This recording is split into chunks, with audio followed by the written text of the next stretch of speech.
بسم الله وولد منفس قدوس هادو أملاك آمين كمل لكم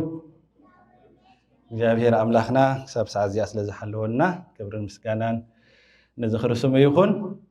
እግዚአብሔር እንኳን ካብ ኩሉ ቦታታት አኻኺቡ አብዝ ቅዱስ ስፍራ ከንርከብ ስለዝገበረ ስለዝፈቀደ ክብር ምስጋናን እግዚአብሔር አምላክ ይሁን ከምቲ አበይ ካህን ተስፋለት ዝበልዎ ብዛዕባ እታ አዋዜማ ክንብላ ጸናሕና انتهينا خنبل صنيحنا ቤተ ክርስቲያን انتهى ተአምን بزبل نعاقرب كن مهاره نفتينا فقد እግዚአብሔር እቲ አርስቲ ክህባ ደለ ዘለኹ ሐዋርያዊ እምነት አብዝብል አርስቲ ኮይኑ ወይ ድማ አፖስቶሊክ ፌስ ዝብል ይኸውን أنا كابل حبيت مثلاً يارو تاسبكت بالإنجليزي ياخدكم زقبان يارو مثلاً دي مخنيات زبزحو بالإنجليزي تزارفت أبدالله كن بينابتا ترجم نيتاخن بلاد أنا حنا نأمن ونعملك بأهادو እግዚአብሔር ዘእምቅድመ ዓለም ሃሎ ونأمن በካልኡ እግዚአብሔር ዘበምልክናሁ ለአብ ይመስሎ ونأمن በሳልሱ እግዚአብሔር መንፈስ ቅዱስ ዘይመልእ ኩሎ እንዳበልና አይና ክንብል ጸኒሕና አዝዩ ግሩም ዝኾነ መልእኽቲ ዘለዎ እምነት ቤተክርስቲያን ወይ ድማ እቲ ሐዋርያዊ እምነት ዝኾነ ኢና ክንብል ጸኒሕና ቅድምኡ ግን ምስጢረ ስላሴ እንዲና ክንዛረብ ጸኒሕና ንኣምላኽሲ ከመይና ንርድኦ ኣምላኽ ክንብል ከለና ወይ ድማ ስላሴ ክንብል ከለናሲ ከመይና ንርድኦ ዝብል ኣእምሮ ይመጽእ እሞ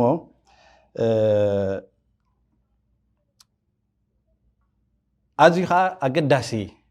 ነገር ምዃኑ ከዓ ይርዳእኒ ኩላትና እውን ከምኡ ንርድኦ መስለኒ ማለት እዩ ሕጂ ኩላትናሲ ብዛዕባ ኣምላኽ ክንሓስብ ከለናስ ኣብ ኣእምሮና ዝመፀናስ እንታይ እዩ ወይ ድማ ብዛዕባ ስላሴ ክንሓስብ ከለናሲ ዝሰኣለናስ እንታይ እዩ ዝብል መሰረታዊ ክንምልሶ ይግባአና ማለት እዩ ብዛዕባ እዚ መሰረታዊ ዝኾነ ፍልጠት ዕውቀት እንደዚሃሊና ኣብ ሽግር ክንኣትይና ማለት እዩ ተቁፅሪ ሓደ there is none like God ከም እግዚአብሔር ዝበለሲ ወላ ሓደ የለን ኣብ ኢሳይያስ 46:9 ኣምላኽ ኣነ ኣምላኽ እየ ብጀካይ ከቶ የልበን እሞ ነቲ ናይ ጥንቲ ናይ ቀደም ዘክሩ ኣነ ኣምላኽ እየ ዝመሳሰለኒ ከዓ የልቦን ኢሉ ሕጂ እግዚአብሔርሲ በቃ ንዕኡ ዝመሳሰሉስ ወላ ሓደ የለን በምንታይ ኣም ከተመሳሰሉ ንውን ኢሉ ማለት ኣብ ኢሳይያስ 40:25 ከዓ ከም ማዕራርዮሲ ምስምን ከተመሳሰሉ ንይኹም ይብል እቲ ቅዱስ ይብል ኢሳይያስ ስለዚ ንኣምላኽ ዝመስል ወላ ሓደ የለን ማለት እዩ ስለዚ ንኣምላኽ ዝመስል ኣብ ኣእምሮና እንድሕር ዳቀሪፅና ሃሊና ብርግጽ ኣይፍለጥና ይናልና ማለት እዩ እቲ ካልአይቲ God is far beyond the ability of human intelligence and imagination ኣምላኽ ካብ ኣእምሮን ምስትውዓልን ሰባት እንታይ እዩ ርሑቕ ወይ ድማ ወፃኢ እዩ ክንዮ ክእለትን ብልሓትን ግምታትን ደቂ ሰባት እዩ እግዚአብሔር ማለት እዩ በዚ ውሱን ሓሳባትናሲ ንመለኮት እንታይ ክንገብሮ ይንኽእል ኢና ማለት እዩ ክንቆርጾ ይንኽእል ኢና ዕቤት ኣምላኽ ንሓሳቡ ንመንገዱ ንመደቡ ንኩሉ ክንውስኖ ይንኽእል ኢና ከምቲ ሰማይ ካብ ምድሪ ልዕል ዝብል መንገድታተይ ካብ መንገድታትኩም ሓሳባተይ ከዓ ካብ ሓሳባትኩም ልዕል ዝበለ እዩ ኢሉ ኢሳይያስ 55:9 እታ ሳልሰይቲ ንሪኣ ኣምላኽ መንፈስ እዩ ኣምላኽ መንፈስ እዚ መንፈስ ክንጭበጦ ንኽእል ዶ ክንጭበጦ ንኽእል ኣዴና ኣይጭበጥን ስለዚ ኣምላኽ ከዓ ከምኡ እዩ ተትገርመኒ ጥቕስ እዚኣሲ ናይ ቅዱስ ኣውግስጢኖስ ኩላትና ሕጂ ንስእሎ ነገር ኣሎ እንዲ ኣብ ኣእምሮና ብዝኾነ ነገር ንገብሮ ነገር ኣሎ ሕጂ እንታይ ኢሉ if you understand it is not God ኢልዎ እንድሕር ዳ ተረዲኻዮሲ ንሱ ኣምላኽ ኣይኮነን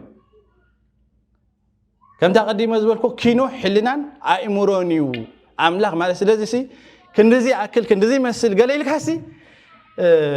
ታሽሙ ክትገብሮ ይትኽእልኒኻ ማለት እዩ ስለዚህ ኣብዚ ኣብ ኩላትና ጃዓት ዓብይ ሽግር ዘሎ ኣብ ሕብረተሰብ ወላ ከም ኣገልገልቲ ማለት እዩ ዓብይ ሽግር ዘለና ማለት እዩ እዚ ማለት ንኣምላኽ ተመራሚርካ እዚ ይመስል ከምዚ ኢልካ ክትቀርጾ ኣይትኽእልን ኢኻ ንኣምላኽ እንተወሲንካ ብርግጽ እንታይ ይበል ንሱ ኣምላኽ ኣይኮነን ኣምላኽ ኣይብጻሕን ኣይምርመርን ኣይድረትን እዩ ስለዚ ብዛዕባ ስላሴ ክንሓስብ ከለናሲ ሕጂ ተቐዲማ አንተ ይዘልኳ ኣብ ኣእምሮና ቅጅል ዝብለና ዝመፀና እንታይ እዩ ያ ሕጂ ሰለስተ ሰብኣይ ኣብ ሰለስተ ወንበር ኮፍ ዝበሉ ወይ ኣብ መንበር ተቐምጡ ወላስ ኣምላኽ መንፈስ እዩ እሞ እቶም ዝሰግዱሉ ዘበሉ ብሓቅን መንፈስን እዮም ዝሰግዱ ዝብል ኣብ ኣእምሮና ዝመፀና ኣብቲ ቅዳሴና ሓደ ዘገርም ነገር ኣሎ በምስንታ እንታይ ኢልና ማለት እዩ እንታይ ዝብል መለክዒ ወይ መመርመሪ ዘይብሉ እሳተ መለኮት ኣብ ከርስኻ ሓደረ ኢሉ እምበኣርከስ ረዩ ሕጂ እምበኣርከስ ብምድራዊ ሓዊ ክንምስሎ ግቡእ ኣይኮነን ከመይሲ ሓዊ መጠንን ኣካልን ኣለዎ መለኮት ግና ክንድዚ ኣክል ነዚ እውን ይመስል ክበሃል ኣይከኣልን እዩ ንመለኮት ኣብ ኩሉን ብኩሉን ምልኣት እምበር ጎድንን ቁመትን ላዕልን ታሕትን የማንን ፀጋምን የብሉን ዝገርም እዩ ንመለኮት ግዛኣቱ ኣብ ኩሉ ሃገር ሙሉእ እዩ እምበር ምዝርጋሕን ምእካብን የብሉን ንመለኮት ባዕሉ ጠፈር ባዕሉ መሰረት እዩ እምበር ብላዕሊ ጠፈር ብታሕቲ መሰረት የብሉን ከምቲ ንጴጥሮስ ዘርአዮ ኩሉ ኣብ ኢዱ ትሑዝ እምበር ንመለኮት ኣብ ውሽጣ ዘሎ ነገር ምእንቲ ካልዕል ናብ ምድሪ ምድናንን ምትሓትን ርእስን የብሉን ይብላ ተቀዳሴና ማለት እዩ ስለዚ ክብጻሕሲ ኣይትኽእልኒ ኢኻ ክትውስኖ ኣይትኽእልኒ ኢኻ ቅርጽ ኣለዎ ናልባት ምስተኣርእስና ኣልዕልየ ዘለኹ ኣርእስቲ ኣዝዩ ብ15 ደቂቃ ገለሴ ተዛሪብካ ይውዳእኒ እምበር ብዙሕ ኣብዘይ ክነልዕል ንኽእል ነርና ግን እንታይ ዝብል ዘለኹ ብምድራዊ ሓዊ ሓደ ብምድራዊ ነገርሲ ንመለኮት ንስላሴ እንታይ ክትገብሮ ኣይትኽእልኒ ኢኻ ክትውስኖም ኣይትኽእልኒ ኢኻ ክትምስሎም ኣይትኽእልኒ ኢኻ ሓዊ መጠንን ኣካልን ኣለዎ ኩሉሲ ድርት እዩ ኣብ ስላሴ ግን ምድራት ዝበሃል የለን ማለት እዩ ላዕልን ታሕትን የብሉን ፀጋምን የማንን ዝበሃል የብሉን እዩ ዝብል ዘሎ ማለት እዩ ሕጂ ከመይ ደኣልና ጌርና ብዛዕባ ኣምላኽ ንፈልጥ ዝብል ንዓትን ክፋቢልያ ናብታ ቀንዲ ኣርእስተ ክሓልፍ እየ What we know about God are the things He revealed to us. እቲ ብዛዕባ ኣምላኽ እንፈልጦ እቲ ንሱ ዝገለፀልና ነገራት እዩ ማለት እዩ እቲ ስውር ነገር ዘበለ ናይ እግዚአብሔር ኣምላኽና እዩ እቲ ቃላት ዝሕግዝ ምእንቲ ክንገብር እቲ ጉሉፅ ንዘለዓለም ንዓናን ንደቅናን ኢሉ ማለት እዩ ስለዚ ብዛዕባ ኣምላኽ ንፈልጥ በቲ ንሱ ዝገለፀልና መንገዲ ጥራሕና ክንፈልጥ ንኽእል እምበር ኣምላኽ ብኣእምሮ ደቂ ሰባት ስላሴ ብኣእምሮ ደቂ ሰባት ክልክዑ ክምዘኑ ኣይክእሉን እዮም ብወዱ ብፍጥረቱ ጌርና ንኣምላኽ ንፈልጦ ብዓብዪ ከዓኒ ኢየሱስ ክርስቶስ መፅኡ ገሊፅና ብቅዱሳት መፅሓፍቲ ጌርና ኢና ንገልፆ እንታይ ኢሉ ነቦ ኣርየና ምስ በሎስ ክሳብ ሎሚ ክሳብ ክንደዚ ምሳኹም ከዓ ክነብርሲ ኣይትፈልጥን ዲኻ ዝዶ ኣይትፈልጥኒ ኢኻ ነቦ ንዓይ ዝረኣየሲ ነቦ ረኣየ ኢሉ ጎይታና መድሓኒና ኢየሱስ ክርስቶስ ብዛዕባ ቦ ነጊርና ማለት ነቦ ዝገልጾ ንኣምላኽ ዝገልጾ ወዱ ኢየሱስ ክርስቶስ ጥራሕ ኢኻ ክገልጾ ኣይክእልኒ ኣብቲ ቅዳሴ ዮሃንስ ወልደ ነጎድጓድ ነብቦም ኣብቲ መጀመርታ ዘሎ ክርእየካ ዝኽእል ክድርተካ ዝኽእል ክወስነካ ዝኽእል ወላ ሓደ የለን ክርእየካ ዝኽእል የለን እንታይ ዳ ሓደ ወድኻ እንታይ ገበረና ብዛዕባኻ ነገርና ኣዘንተወልና እንዳበለ ይገልጽ ማለት እዩ ሕጂ ናብታ ኣርእስና ሃዋርያዊ እምነት ወይ ድማ አፖስቶሊክ ፌዝ ትብል ክንሰግር ኢና ማለት እዩ ኣብ ግብረ ሐዋርያት ዘገርም ቃል ምዕራፍ 8:30 እንታይ ዝብል ኣሎ እቲ ተንብቦሲ ተስተውዕለሎ ኣለኻ ዝብል ኣሎ ሕጂ ምስትውዓል የለና ማለት እዩ ኣብ ኩሉ ንገብሮ መንባብና ምጽላይና ምስትንታና ኩሉ ግዜ ብምስትውዓል ክኸውን ይግብኦ እንተዘይ ዝተውዕልካስ ቀጻሊ ከተንብቦ ትኽእል ኢኻ ውሽጣዊ ዕጋበት ውሽጣዊ ምስትንታን ውሽጣዊ ዕውቀት ናይ ውሽጢ ማለት ክህልዎ ይክእልኒ ምክንያቱስ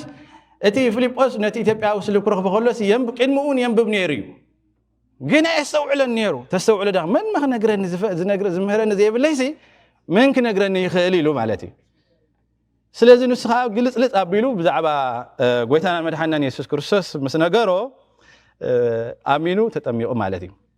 እሞ ኩሉ ግዜ ምስትውዓል የለና ማለት እዩ ሕጂ ኣብዛ ሐዋርያዊት እምነት ጽቡቕ ጌርና ክንገልጻ ክንፍትን ኢና እንድሕር ኣብ ትርጉም ተጋጊ ከዓ ሊቃውንቲ ስለ ዘለኹም ክትእርሙን ኢኹም ነኣምን ወናመልክ በኣሃዱ እግዚአብሔር ዘእም ቅድመ ዓለም ሃሎ ቅድመ ዓለም ብዝነበረ ብሓደ እግዚአብሔር ነኣምንን ነምልኽን ወነኣምን በካልኡ እግዚአብሔር ዘበምልክናሁ ለአብ ይመስሎ በቲ ካልኣይ እግዚአብሔር በአምላኽነቱ ነቦ ዝመስሎ ነዚያ ጽቡቕና ክንዛረበላ ኢና ነኣምን ወነኣምን በሳልሱ እግዚአብሔር መንፈስ ቅዱስ ዘይመልእ ኩሎ በቲ ሳልሳይ ንኩሉ ዝመልእ ወይ ድማ ዝመልኽ እግዚአብሔር መንፈስ ቅዱስ ነኣምን ሕጂ ናብታ መብርሂ ክንከይድ ኢና ቅድሚ ዓለም ብዝነበረ ብሓደ እግዚአብሔር ነኣምን ሕጂ ረእይዎ እቲ ክንብሎ ፀናሕናሲ ማዕርኽ እንደይ ዕምቆቱ መልእኽቱ እንታይ ኢና ንብል ዘለና ሕጂ በቃል ጥራሕ እንድሕር ኢልና ቢልና መንፈስ ቅዱስ ዘይመልእ ኩሎ መንፈስ ቅዱስ ወልሓንቲ ደጋው ዳእምበሪ ውሽጣዊ ዕግበት የብሉ ማለት ስለዚ እቲ ንብሎ ብዝግባእ ክንፈልጦን ክነስተንትንን ይግባአና ኣብዚ ቀዳመይቲ ነዚ ኣብ ክልተ መሰረታዊ ሓቅታት የድህብ ማለት እዩ ስኻ ሞኖቲዝም ወይ ድማ ኣሃዱነት ኣምላኽ ከምኡውን ዘለኣለማውነቱ ማለት እዩ ኣምላኽ ክንደይ ሕጂ ኣምላኽ ክንደይ ሰለስተ ኣምላኽ ንብል ኢና ኣይንብልን ሓቀይ ሓደ ኣምላኽ ኢና ንብል ማለት እዩ ስለዚ እታ ቀዳመይቲ ዘላ ነኣምን ወናመልክ በኣሃዱ እግዚአብሔር ነቲ ኣሃዱነት ወይ ድማ ሞኖቲዝም ዝኾነ ሓደ ኣምላኽ ዝኾነ ሓደ ኣምላኽ ሰለስተ ኣካላት ሓደ ኣምላኽ ብሓደ ኣምላኽ ኣሃዱነት ማለት ንዑ ዘመልክት ከምኡ ከዓ እቲ ዘለኣለማውነቱ ማለት እዩ ሕጂ እዚ እቲ መሰረታዊ ዝኾነ እቲ ኣሃዱነት ኣምላኽ ወይ ድማ ሓደ ኣምላኽ ዝብል እዚ መሰረታዊ ይበቃ ካብዚኣ እንድሕር ፍቕቕ ኢልካሲ ኣኺልካ ኢኻ ሸተት ኢልካ ኣለኻ ማለት እዩ monotheism is a central belief of Christianity all Christians regardless of their denominations believe that God is one and the Lord Jesus Christ the first of all the commandments is the Lord our God that is one the Lord is one and you shall love the Lord your God with all your heart, with all your soul, with all your mind, and with all your strength. Mark 12:29-30. ሓደ ኣምላኽነት ማእከል እምነት ክርስትና እዩ ኩሎም ክርስቲያናት ብዘይ ገድስ እተናቶም ብዘይ ደግስትናቶም ታሽሙ ማለት እዩ ዲኖሚኔሽንስ እተናቶም ቤተ እምነት ግን ኩላቶም እንታይ ይገብሩ እዮም ማለት እዩ ሓደ ኣምላኽ ይኣምኑ እዮም ማለት እዩ ስለዚ ሓደ ኣምላኽ ከም ዘሎ ኩሎም እዮም ዝኣምኑ ጎይታና ኢየሱስ ክርስቶስ እታ ቀዳመይቲ ዝበላ ማለት እዩ እታ ቀዳመይቲ እዚኣ እስራኤል ስማዕ እግዚአብሔር ኣምላኽና ንሱ በይኑ እዩ እግዚአብሔር ንእግዚአብሔር ኣምላኽካ ብሙሉእ ልብኻን ብኩሉ ነፍስኻን ብኩሉ ሓሳብካን ብኩሉ ሓይልኻን ኣፍቅር እታ ቀዳመይቲ ትእዛዝ እዚኣ ኢልዋ ኣብታ ትግርኛ እኳ በይኑ ኢልዋ ኣሎ ግን ቅንዕቲ ኮይና ይረኸብክዋን ማለት እዩ ኣብታ ግእዝን ኣብታ ትግርኛን ትኽክል ኣምፂዎን ኣሎ ኣምላክከ እግዚአብሔር ኣሃዱ ውእቱ ኣምላኽካ እግዚአብሔር ንሱ ሓደ ኢሉ ማለት እዩ ሓደ ኣምላኽ ወይ ድማ ዋን ጋድ ትምህርቲ ቦታት ኣብዚ ነጥቢ እዚ ጽኑዕ እዩ ማለት እዩ ክርስትና ሓደ ኣምላኽ ዝኣምን እምነት እዩ እምነት ስላሴ ማለት ሰለስተ ኣማልኽቲ ማለት ኣለዉ ማለት ኣይኮነን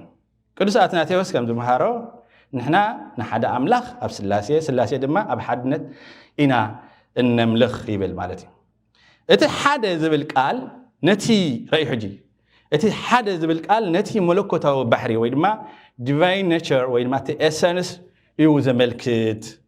أبو ولدن منفس قدسن حدا ملكوتاوي بحري يوم زكافلو مالتي أب سلاسية حجري أبو كمنشي source of the Trinity أبو source تبعه تملك أنت بملو هايمات أبو نحد أميكم بملو اختره بود بزح النجارات الله أبو هايمات أبو مالتي سلازي نزي حد نزي أبو منشي ناس سلاسية مخاني مهرو مالتي قدس أتناتيوس أب إسران حمشان شو منتين تايبل اتخاب كهل زيت ولده أب برقص زيت ولديو انتاي دا ببعلو هلويو قدامينت اللو يبل حجي ولدن منفس قدسن كامن يم ترخيبم كاب أب سلازي ميج زخون زلو ناي سلاسي أبو يزخون زلو مالتيو ولد خاو أبوي ترخيبو خاو أبوي توليدو مخنياتو نبو ولد أي نولونينا سرات خاي نولونينا انتاي دا ولادن أسرات أنينا نولون ولد خان تاي نولو ولد نولون منفس قدس كا سرات نولو ما سلازي خلت يوم رخبتهم كاب أبي مالتي كابتي مينشي خاب ملوكوتي مالتي ولد كاو أبو يولد منفس قدس ما خاو أبوي سرت سلازي اتي حادنت كابت حاد مينشي زخونه أبو يزجنبر إذا مالت جنا أبو خاب أمي عبد مالت هيكونن يقدس اتي سرعات اوردر ناي هلاوي يوم مغلاصيني اكلات مالتي اتا زلالماونت اترنيتي قدم عالم بزنبره زبل حسب املاح كاب غزين كاب فطرتن وصاي مخانو نسو مجمرتا يبلو نسو الفان اوميغان قداماي اندحراين مجمرتان مودعتاني راي 22 13 زغلصومات ابوتا نزي حساب زي املاح فطارن بر فطور كم زي كونه نمنصار تطقيمملو يوم نسو نعلم كاب هابا ألوه ويدما كام إيمنت نغير كام زفت أرى مالتي دابتا خالي إيتخن حلفنا بيتي خالا أي إغزابيهر بأملاخنوتو نبوز مسلو نعمن أبجي أشكر الله أبوتاتا أبقالت أزيم تنقوقاتيو بزي بفلاي زي ناي ملكوت ناي سلاسي ناي ولد مسلا عليه اب كاب غباك نيك عند حرسي بزح نغريو ناي اريوس تمرتي مسلا على معنات بزح نغريو حالفو اب قالات كايترفه بزح مللاسات بزح مكروباب بزح كتعت نيريو اب نغر ملكوت ويدما ملكوتنا يسوع كريستوس مالتي سلازي كترجمها كله بتعمي انتاش مغيراتن مالتي بتعمي انتاي زي اخي بالجميره باملاك نوت نبوز مسلو نعمن زبملكناهو لعب يمسلو حجسي باملاك نوت نبوز مسلوس كنبلو نخلينا زي انا بليك انت باملاك نوت نبوز مسلو مبالسي فصم جيجايو كحدتي أبوات نزي أبتي ربعي كفلة جمالسي منفك آريساوي ذنائي آريساوي تمرتي وناي منفك فرقي يلوم يوم وجزم ما مالتي حجي بوتاتنا بدي أخر ميلة أتقال أيضا نوجين أبوتاتنا هم يأمنوا مالت نيرو مالت هيكونن جين كم قال أسيلو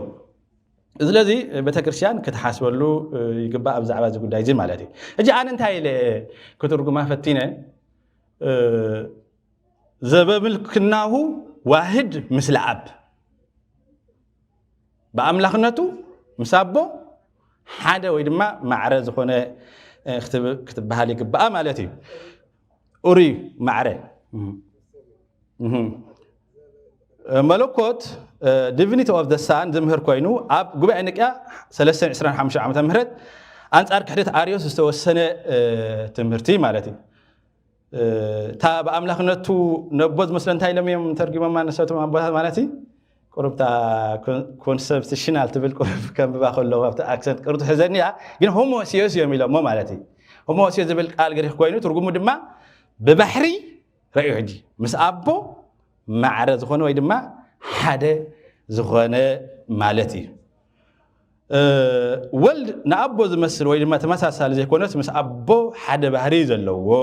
ንሱን ልክዕ ከም አቦ ፍጹም አምላኽ እዩ أتصلوا تهاي مثنا أبوها نازي محارنا مالتي كاب حقني أملاخ زغنا حقني أملاخ كاب برهان سرخ برهان إذا مالت ولد تحت زبل أملاخ وي فطر زي كونس بخلو ملكعي مس أبو معري ويدما حدا زخنا أملاخ إيو إذا ولدنبر فطر زي كونه ويدما زي تكبر بيقاتا ناتميت أبوهاتنا أمونغو مولادن ويدما مقبار وي مفتار عبيف للي كم دلو يبرهو مقبار مالت كابزيل لنقر مفتاريو كم الملاأختن سبن زعما سلام مالت مولاد قنا كبهري نايت ولادي زولد زوص زلالماوي تكبار هي مالتي نحناس قال كملكوت اب زتولده قدساتنا تيوسيهم زبزلو نحناس راي حجي نحناس قال كاب ملكوت اب كم زتولده حقني املاح بينو حدا ودو مس اب بكل زمن قداماي مهانون امن مس اب زينبرلو زمن يلبون منفس قدسن كومبو زينبرلو زمن يلبون إلا مالت هاي مالت أبو معرف إسران شوف منتن فدح شوف منتن ولد كاب أبوز تولديو إذا ولدت إذا بجزيز تفتح ما زي كونس زي العالماويو كم تبرهان كاب صحي زي فلالة ولدوين كأبو فتسمو أي تفلين أي فلن بتسأل سيتخن كيدنا أنا يمود أتها مالتي بتسأل ساي نخلو زملة خويد ما نخلو زملة إجابير منفس قدوس نأمن إذنت بزي بزعبا ملكوت منفس قدوس divinity of the Holy Spirit زمهر كوينو بفلاي أبقوا بعين قسطنطينية سلسن سمايان حدا عمت مرز سنة سري إجابيرن نخلو زملة خويد ما زملة God and Lord منفس قدوس حيلي ترح دي كونس أكل ذلوه فتصم أملاقي أبصلوا ده هايمانوت قويتان محوين إدما وهابه واتن تبهايلو تسوي لما قويتا هذا بالمتسوعين أملاق راح الزقب بايو أبوتات كم زمهارو منفس قدوس مس أبون ولدن معرك كبرن سجدتن زقبو أملاقيو مس أبون ولدن نسجدلن نمسكونن زبل نزير راجع أبتي تأمنوا هايمانوت مالتي كاب أبو سرس who proceeds from the father come to world بمولاد فلي زخونه منفس قدس كا أبو بمسرات فلي يخون اتق عندنا تبي كم ولد نسون منشي خا أبو مخانن زل على ما مخانن مرداي أثار حسب كينا موداتا حسب زم 3 سنة بتات ناتي مسيرة سلاسية برهلنا أملاخ حدا أملاخيو مالت حدا أملاخ حدا بحري أب 3 أكلات أب ول منفس قدوس أبو منشيو أي تولدن أي سرطن ولد كأبو يولد منفس قدوس كأبو يسرط مالت إزي إتي 3 يوم جنا بملكوت بخبري بزلال ماونت بسلطان معري ويكا حاديو ازي بتي ابوتات زمهارون زي تخراخورلون حوارياوي امنت مالتي نالباتنا بانجلش ترجمه لهو نساخبل لما خود what we say in Wazima we believe and worship one God who existed before the world. We believe in the second God who is one with the Father in his divinity. And we believe in the third, the Holy Spirit, God who fills all. مسكان እግዚአብሔር ይሁን ይቀንየለ